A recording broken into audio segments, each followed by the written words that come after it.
ba kayo sa mga naglalakihan ninyong mga hita? Huwag na kayong mag-alala, meron tayong solusyon dyan dito lang sa Dermaesthetic. Pag-uusapan natin ngayon ang pagpapaliit niyan through lipocavitation. Ang lipocavitation is isang procedure na non-surgical at hindi invasive. Gumagamit tayo nito ng isang machine na ang technology is through ultrasound.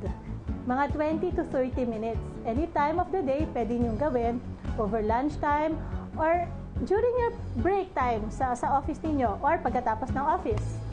Tapos yun, right after the procedure, pwede na kayo agad gumimik. Wala siyang downtime. Walang sakit, walang pamumula, wala lang, parang natural lang.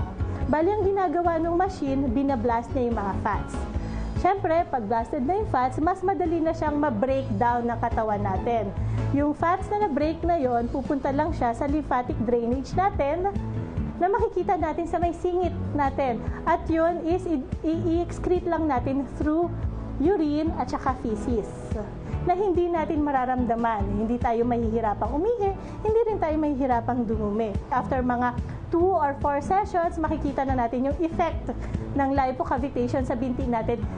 Mas maganda pa rin, syempre, habang gumagawa tayo ng procedure nito, tinutulungan din natin ng diet and exercise para mas mabilis at mas natural. Para sa atin na gustong agad-agad na masolusyonan ang problema natin sa binti, bisita lang tayo sa any branches ng Dermaesthetic na makikita natin sa Makati, Ortigas, Malate, Parañaque, Global City, Bocobo at Quezon City.